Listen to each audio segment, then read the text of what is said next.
추수감사절기입니다. 농사를 짓는 농부가 아닌데 뭘 추수하나 이렇게 생각할 수도 있지만 우리 인생 자체가 하나의 추수 아니겠습니까?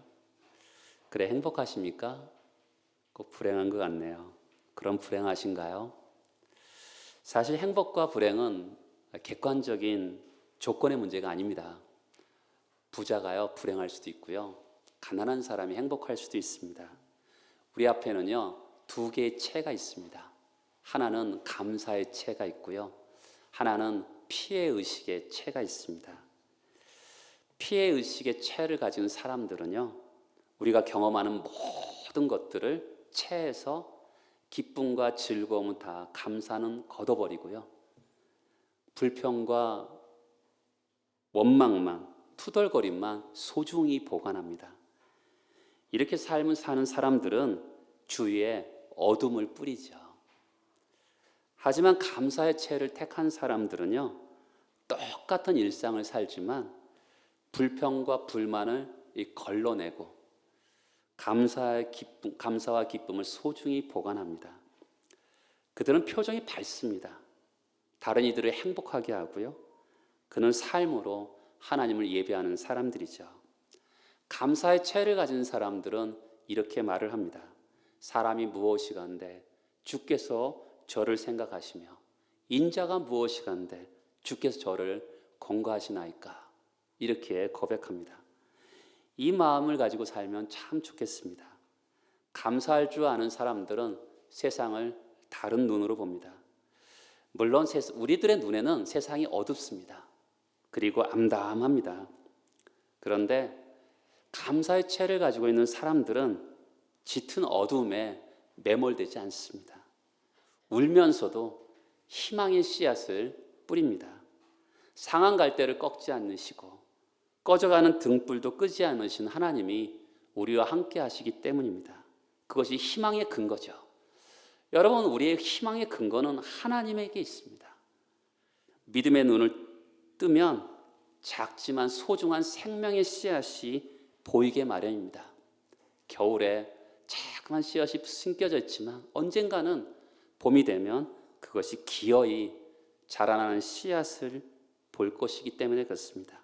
이사야는요 광야와 메마른 땅이 기뻐하며 사막이 백합화같이 피어 즐거워하며 무성하게 피어 기쁜 노래로 즐거워하며 레바논의 영광과 갈멜과 샤론의 아름다움을 얻을 것이라. 사막입니다. 광야입니다. 아무것도 없지만 거기에 백합화가 필 것이고 거기에 무성하게 피어오르는 수많은 것들을 보면서 그들은 공고한 삶의 자리에서도 노래를 할 수 있는 것이죠.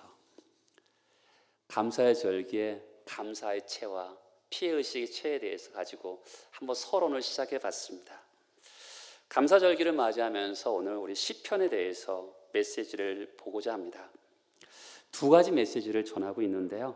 하나님은 우리를 이렇게 소개하고 있습니다. 하나님은 자기를 이렇게 표현해요. 6절에 보면 하늘이 그의 공의를 선포하리니 하나님 그는 심판장이시옵니다. 하나님이 재판관으로 표현하고 있습니다. 여러분 오늘 시편 50편은요 하나의 재판정에 서 있습니다. 재판정에는 누가 있습니까? 심판자인 재판관이 있는 거예요. 세상 끝날에는 하나님이 심판하시죠. 또한 사도 바울도 신약 성경에 보면 하나님은 의로우신 재판관으로 표현하고 있습니다. 그가 수많은 복음을 전하고 굶주림과 위협과 정말 수많은 고난 가운데 속에서도 그가 꺾이지 않고 하나님의 말씀을 전할 수 있었던 것은 의로우신 재판관이 그 끝날의 나를 심판하실 것이라는 것을 판단해 주실 것을 알기 때문에 그렇습니다. 세상의 평가는 어떻죠? 여러분 이번 정권에는 영웅이지만 다음 정권에는 그 사람은 역적이 되는 경우도 있고요. 이번 정권에는 역적이지만 다음 정권에는 영웅이 되는 경우도 참 많습니다. 이 세상의 평가는 그래서 일비할 필요가 없는 것이죠. 결국 우리는 신앙이라는 것은 하나님의 의로우신 하나님 앞에 재판장 되신 하나님 앞에 선을 훈련하는 것이 신앙의 모습이라고 볼 수가 있는 것입니다. 그러면 재판장이 있으면 또 증인도 있어야 되잖아요. 증인이 1절입니다. 해 돋는 데서부터 해 지는 데까지 세라상을 부르셨도다. 성경에서는요, 부르시는 장면이 증인으로 나오는 경우가 있어요. 또한 4절에 보면 위하늘과 아래 땅에 선포하며, 하늘과 땅을요 증인으로 부릅니다. 그리고 피고가 있어야 되지 않겠습니까? 피고가 누구죠? 피고는 이렇습니다. 피고는 5절에 보면 나의 성도들을 내 앞에서 모으라. 나와 언약한 이들이니라. 하나님과 언약한 백성들을 피고로 부르고 있는 것이죠. 근데 그 언약한 백성들은 어떤 사람들입니까? 3절에 보면 이렇게 하죠. 그 앞에는 삼키는 불이 있고 그 사방에는 광풍이 불리로다. 여러분, 출애굽기에 보면 시내산에서 율법을 받으러 갔을 때 하나님의 백성들 앞에서 하나님이 광풍과 불로 임하십니다. 그것을 언약하는 백성들이라는 것이죠. 하나님과 언약한 백성들이 언약했을 때 언약을 불순종하면 심판을 받고 순종하면 축복을 받는다는 신명기의 말씀이 있습니다. 그 말씀을 기초로 해서 하나님께서 이들을 심판하신다는 거죠. 자, 재판정이 있습니다. 재판장 대신 하나님이 계시고 피고인 언약 백성들이 있고 증인인 하늘과 땅이 있습니다. 그러면 피고가 무슨 잘못을 했죠? 고발 내용이 있어야 되지 않겠습니까? 그 고발 내용이 두 가지가 있습니다. 그것은 바로 7절부터 15절까지는 그들의 제사에 대해서, 그들의 예배에 대해서 하나님이 고발을 하시고요, 16절부터 21절까지는 그들의 삶에 대해서 그들을 고발을 하고 있는 것입니다. 두 가지를 지금 하나님 판단하시는데, 하나는 그들의 예배에 대해서, 두 번째는 그들이 어떻게 살고 있는가에 대해서 재판하고 있는 것이죠. 그럼 첫 번째에 대해서, 하나님이 고발하는 내용에 대해서 먼저 생각해 보겠습니다. 8절을 보겠습니다. 나는 내 죄물 때문에 너를 책망하지는 아니하리니 내 번제가 항상 내 앞에 있음이로다. 칭찬일까요? 책망일까요? 다시 한번 읽어볼까요? 나는 내 죄물 때문에 너를 책망하지 아니하리니 내 번제가 항상 내 앞에 있음이로다. 칭찬이 아니고요, 책망입니다. 이들의 재물에 대해서는 책망할 것이 없다라고 얘기합니다. 여러분, 한번 생각해 보세요. 우리가 이방 신들, 다른 신들을 믿는 사람들을 생각해 보시면 됩니다. 그들은 신들에 대한 이해를 갖습니다. 여러분, 한국 교회가 지금 굉장히 나락을 걷습니다. 왜 그럴까? 많은 사람들이 자성하는 소리를 하는데, 그것은 바른 신앙 이전에 바른 신학이 없기 때문이라는 말을 많이 합니다. 다시 한번요, 바른 신앙 이전에 바른 신학이 없다고 얘기합니다. 그건 뭐냐면 하나님에 대한 관점입니다. 신학이라는 것은 하나님을 연구하는 건데, 하나님에 대한 관점이 잘못되어 있다는 거죠. 뭐처럼요? 바로 이스라엘 백성들처럼 그렇다는 거죠. 이스라엘 백성들이 어떻게 했습니까? 이들이 재물을 너무너무 많이 갖고 왔습니다. 어마어마하게 많이 갖고 왔습니다. 그래서 하나님을 기쁘게 하려고 했습니다. 근데 그런 모습은 이방 사람들의 모습에도 볼 수가 있는 것이죠. 우리나라 사람들 샤머니즘적인 게 있잖아요. 무당적인 게 아직도 우리 몸의 주변의 풍습 속에 다 있습니다. 어떻게 하죠? 재물을 많이 바쳐야지만이 신이 노여움을 풀고 은혜를 베푼다라는 그런 개념이 있습니다. 그래서 제사를 드리죠. 조상신을 기쁘게 하기 위해서 아주 무덤도 크게 하고 제사도 화려하게 하는 그런 모습이 있습니다. 왜요? 조상신을 노여움을 풀어서 자기가 복을 받으려고 하는 성향들이 있는 것이죠. 그것은 우리나라만 있는 것이 아니라 다른 나라도 있습니다. 제단에 잔뜩 재물을 바쳐서 그 신이 그것을 먹고 은총을 베풀어 주기를 원하는 모습입니다. 그것이 지금 이스라엘 백성들 속에서도 있는 거죠. 이스라엘 백성들이 재물을 많이 갖고 왔습니다. 근데 하나님께서 너무 많이 갖고 오니까 그 재물에 대해서는 책망하지 않다고 합니다. 그런데 뭐라 그러십니까? 12절을 보세요. 내가 가령 주려도 내가 혹시 배고프다고 하자. 내게 이르지 아니할 것은 세계와 거기에 충만한 것이 내 것이미로다. 다 내 것인데 내가 혹시 주려도 먹고 싶으면 내가 먹을 수 있는데 내가 뭐가 문제냐? 너희들 재물을 가지고 오지 말라. 이렇게 말씀하고 있는 것이죠.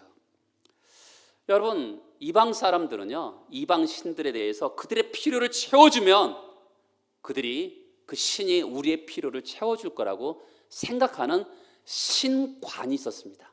신학이 있었던 것이죠. 근데 하나님은 그것에 대해서 재물을 갖고 오는 것은 책망하지 않겠다. 그런데 지시사항이 있습니다. 뭐죠? 14절에 보면 감사로 하나님께 제사를 드리며 지존하신 이에게 내 소원을 갚으며. 자, 여러분, 제사는 감사하게 드려야 되는데 이스라엘 백성들에게 재판장이 문제가 있다고 얘기합니다. 뭐라고 하냐면 감사가 빠진 제사를 드리고 있다고 얘기하고 있는 것이죠. 여러분, 감사가 부족하구나 이렇게만 생각하지 말고 넓은 의미에서 한번 생각하게 했습니다. 기독교의 신앙의 가장 핵심이 뭡니까? 그것은 인격성에 있습니다. 우리가 믿는 하나님은 어디 계십니까? 지금 이 자리에 살아계셔서 눈이 시퍼렇게 떠서 지금도 눈동자처럼 우리를 지켜보시는 살아계신 하나님이십니다. 우리가 그 하나님을 믿습니다. 우리도 살아있습니다. 살아계신 하나님과 우리가 인격적으로 만나는 자리가 이 예배의 자리입니다. 그 인격적인 하나님 앞에서 살아계신 하나님과 내가 인격적으로 만나면서 뭐가 필요할까요? 그것은 감사의 제사가 필요한 것입니다. 예배 안에 하나님과 성도의 인격적인 교통함이 있는데 인격과 인격이 만나는 가장 중요한 특징이 뭐냐면 하나님을 향해서 마음 중심을 다해서 감사하는 것입니다. 이스라엘 백성들이 언제나 예배와 제물을 드렸습니다. 그런데 하나님께서 즐겁게 받으시는 예배는 바로 감사가 있는 제사를 받으신다는 것입니다. 그냥 예배 시간에 맞추어서 처음부터 마지막까지 드리면 예배가 되는 것이 아니라 인격성을 가지고 계신 하나님, 나도 인격성을 갖고 있잖아요. 그 하나님과 내가, 살아계신 하나님과 내가 마음과 마음의 교통을 통해서 그분 앞에 마음 중심을 다해서 감사한 마음으로 드릴 때 그 예배가 하나님이 즐겨 받으시는 예배라는 것이죠. 그런데 이스라엘 백성들의 제사에는, 제물에는 그 감사가 빠져 있는 것이 문제였던 것이죠. 여러분, 우리가 세상을 살아가면서 주님을 처음 만났을 때 우리가 무엇을 배웁니까? 주님을 만난 후에 주님의 사랑의 넓이, 깊이, 그 사랑을 깊이 만나게 됩니다. 그 하나님이 만세 전부터 나를 사랑하셨구나. 어머니 뱃속에서 태어나기 전부터 나를 사랑하셨구나라는 그것을 깨닫게 됩니다. 그 사랑을 만나게 됩니다. 여러분, 그 살아계신 하나님이 만세 전부터 나를 사랑하셨다는 그것을 깨달으면 행복합니다. 우리 인생에 어떤 문제가 있더라도 그 하나님이 나를 사랑하신다니, 그러면서 행복하고 또한 자유를 누리게 됩니다. 이 세상은 소유를 가지고 또한 뭔가 자기를 가치롭게 하고 공부도 잘하고 직장 생활도 좋은 직장 들어가고 그러면서 인생을 살아갑니다. 그런데 그렇게 살다 보면 자기의 종이 됩니다. 그렇죠?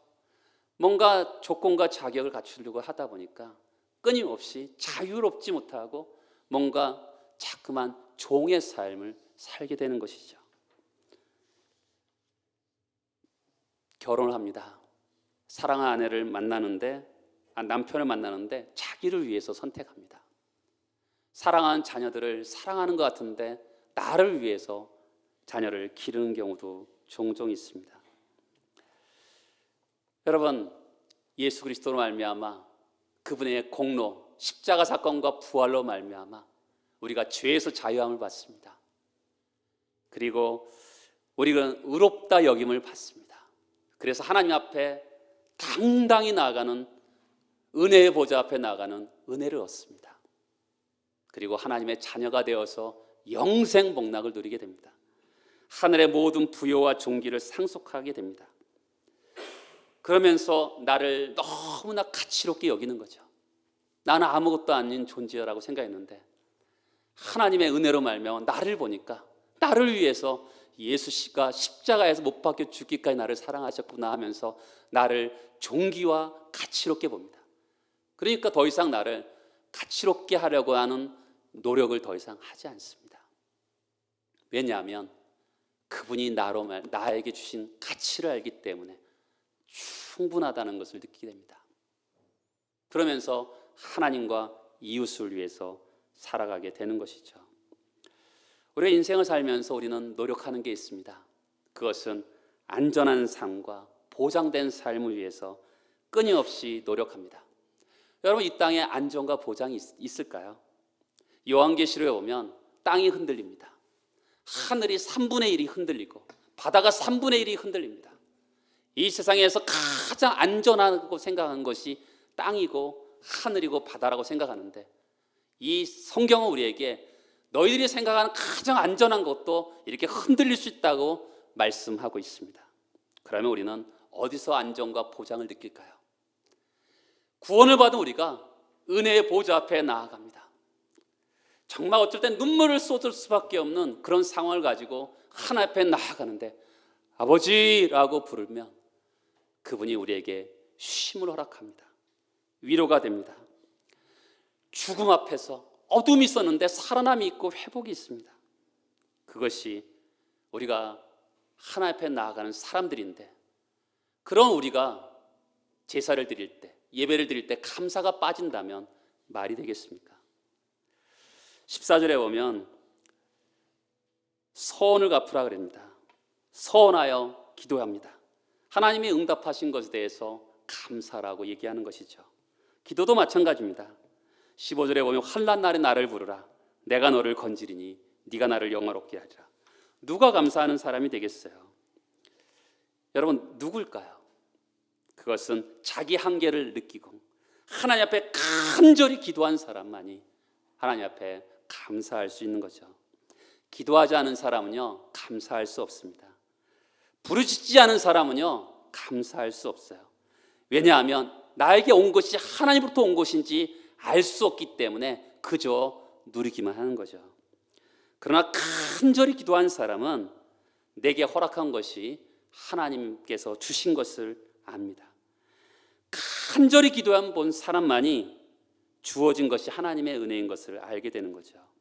그래서 간절히 기도해 본 사람만이 감사할 수 있는 것입니다. 여러분, 우리는 오늘 감사절기에 우리 자신을 한번 돌아봤으면 좋겠습니다. 하나님 앞에 예배를 드리는데, 제물을 드리는데 우리 마음 중심에 하나님의 원하시는 감사가 빠져있는 그런 예배를 하고 있는지, 아니면 정말 감사하면서 예배를 드리고 있는지, 오늘 시편 50편을 통해서 하나님이 우리에게 책망하고 있다는 것을 기억하시기 바랍니다. 예배 안에 감사와 기도 골방 안에서 가슴 중심에 묻어있는 감사가 우리가 있는지 한번 우리 자신을 돌아볼 필요가 있습니다. 시편에 나오는 이스라엘 백성들, 그 시대 이스라엘 백성들의 문제가 아니라 구약 성경의 선지자들도 그들에게 감사가 문제가 있다고 얘기합니다. 미가서에 보면 여호와께서 천천의 순양이나 만만의 강물 같은 기름을 기뻐하실까? 여호와께서 내게 구하시는 것은 오직 정의를 행하며 인자를 사랑하며 겸손하게 하나님과 함께 행하는 것이 아니냐. 하나님이 정말 원하는 것은 제물이 아니라, 제사의 형식이 아니라, 예배 시간 전체를 드리는 것이 아니라, 하나님이 정말 원하는 것은 중심에서 오는 인격적인 감사. 그렇죠? 살아계신 그 하나님이 오늘도 살아계시는데 그 하나님 앞에 내가 정말 인격적으로 정말 마음의 중심을 다 담아서 감사를 드리고 있는지 한번 생각해 볼 필요가 있는 것이죠. 그러면 어떻게 하나님 앞에 감사가 없는 제물을 드릴 수 있을까요? 영적인 엑기스인 감사가 어떻게 예배가 그런 예배를 드릴 수 있을까요? 그게 가능하죠. 여러분, 우리는 분주함이 있습니다. 바쁨이 있어요. 예배 시간이 왔습니다. 그럼 어떻게 될까요? 그 예배 시간 때우고 그냥 가는 거죠. 그러면 분주함과 바쁨에 얽매이면 사람은 감사의 제사를 드리는 것이 아니라 그냥 때우는 식으로 하고 예배를 드릴 때가 있습니다. 요즘에는 텔레비전이나 미디어가 워낙 발달이 돼서요, 상대적인 궁핍과 결핍감이 더 많아지는 것 같아요. 감사가 없어집니다. 텔레비에 나온 사람들 얼굴 잘생기고 예쁜 사람들이 많습니다. 수술해서 깎은 사람들이 생각보다 많아요. 아주 예외적인 사람들만 나옵니다. 사실 제가 방송국 사장님이라면 저는 좀 더 평범한 사람들이 나오게 될 것 같아요. 하게 될 것 같아요. 근데 대부분 학벌 좋고 부자인 사람들이, 집 크고 좋은 사람들이 많이 나옵니다. 그것 때문에 우리는 비교의식 속에서 상대적인 박탈감 때문에 감사를 잃어버릴 때가 참 많습니다. 특별히 우리가 불행한 것은 익숙함이라고 생각합니다. 감사해야 되는데 너무 익숙하니까 감사할 줄을 몰라요. 결혼하셨죠? 결혼하는데 정말 이 사람 없으면 평생 못 살 것 같아서 결혼했는데 같이 살다 보니까 너무 익숙하다 보니까 감사를 잃어버립니다. 자녀가 얼마나 귀한 존재입니까? 저는 첫 번째 아이는 기도원 생활하다가 내려와서 아이를 가졌습니다. 두 번째 아이는 5년 동안 안 생겨서 40일 새벽 기도해서 하나님 아들 주세요라고 기도해서 정말 40일 기도했더니 정말 하나님이 아들을 주셨어요.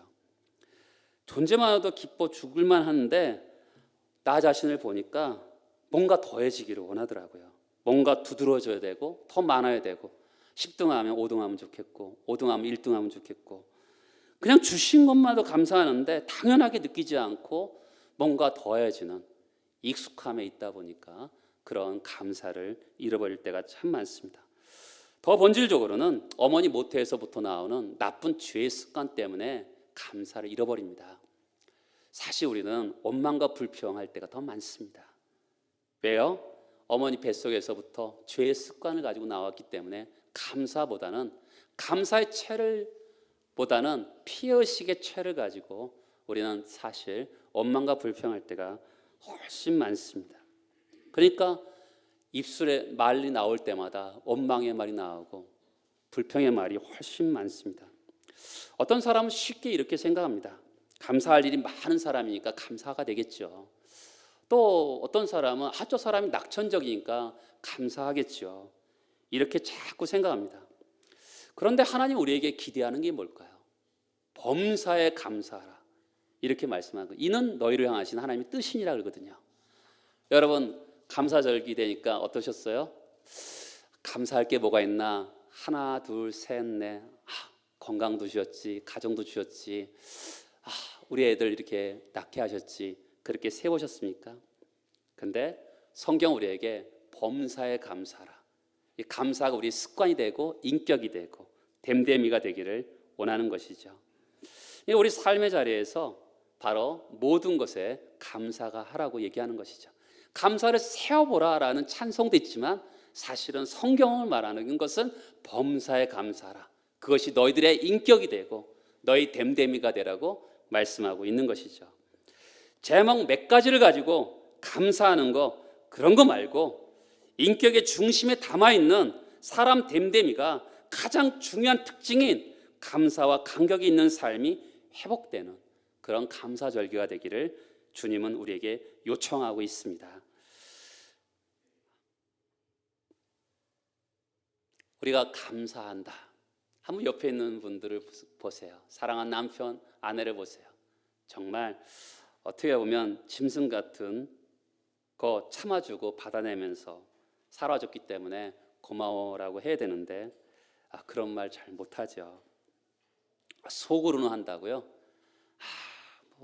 밖으로 표현하는데 생전 모르겠죠. 자녀들을 보면 20대 후반과 30대 초반에 자녀를 태어났는데 정말 초보 운전수로서 최선을 다해서 키우죠. 있는 거 없는 거 다 동원해서 키웁니다. 그런데 자녀들은 부모님에게 따뜻한 말 한마디보다는 부모님 못했던 것을 가지고 부모님을 판단하고 정죄하는 것이 요즘 시대의 나쁜 습관인 것이죠. 여러분, 감사의 절기에 하나님 앞에 제물을 드리는데 하나님께서 우리들의 일상생활에서 감사하기를 원하시는 것을 보게 됩니다. 두 번째 고발입니다. 16절 17절 이하에 보면 어떤 예배에 실패했잖아요. 전반부 15절까지 예배에 실패했는데 결국은 예배 실패가 삶의 실패로 이루어지는 것을 이야기하고 있습니다. 이 사람들은 어떻게 얘기하냐면 16절에 보면 악인에게, 여러분 이스라엘아 하지 않고 내 백성이라 얘기하지 않고 악인이라고 얘기하고 있습니다. 이들이 예배에 실패하니까 결국 삶에 실패한 이야기를 하고 있는 것이죠. 어떤 삶에 실패했습니까? 봐보세요. 16절에 보면 율례를 입에 둡니다. 근데 어떻게 합니까? 17절에 보면 그 말을 내 뒤에 던집니다. 하나님 말씀을 사랑하면 앞에 둬야 되는데 말씀을 뒤에 던져버립니다. 18절에 보면 도둑을 연합하고 짝합니다. 간음하는 자와 친구가 됩니다. 그리고 또한 20절에 보면 형제를 송사합니다. 그리고 어머니 아들을 정말 악한 입술을 이야기합니다. 여러분, 이런 사람은 감사가 실패하고 삶이 실패한 사람들에게 하나님이 뭐라 그러십니까? 가장 중요한 말은 사실 22절입니다. 따라 세우시겠습니까? 하나님을 잊어버린 너희여. 여러분, 매일같이 매 주일마다 예배를 드리고 있습니다. 재물을 넘치게 드리고 있어요. 하나님이 더 이상 갖고 오지 말라고 할 만큼 넘치게 드리고 있는데 하나님이 뭐라 그러십니까? 하나님을 잊어버린 너희여 라고 합니다. 감사가 없는데 감사만 없는 게 아닙니다. 삶도 없습니다. 감사 없는 예배와 입술로만 하는 고백, 그리고 행실은 영 악인 것 같습니다. 저도 이렇게 한번 돌아보면서 감사절기 한번 생각해 봤습니다. 저는 원래 신학교 갈 때는 선교사가 되려고 갔습니다. 길이요 진리요 생명 대신 그 예수 그리스도를 온 세계에 전하기 위해서 사실은 저는 신학교에 갔습니다. 또한 강동중앙교회 와서 어떻게 보면 한 19년 동안 한 10,000번 이상의 설교를 아마 했을 겁니다. 눈만 뜨면 설교했어요. 때로는 부담도 되었습니다. 하나님의 말씀을 증거하면서 특히 새벽 예배를 인도하면서 은혜를 참 많이 받았습니다.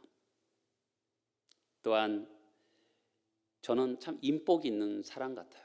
이렇게 사역자들도, 좋은 사역자들도 만나고 좋은 장로님, 권사님, 집사님들을 만나서 같이 하나님 축복하시는 교회가 어떤 교회인지 같이 이렇게 이루어가고 있습니다. 또한 개인적인 복도 있습니다.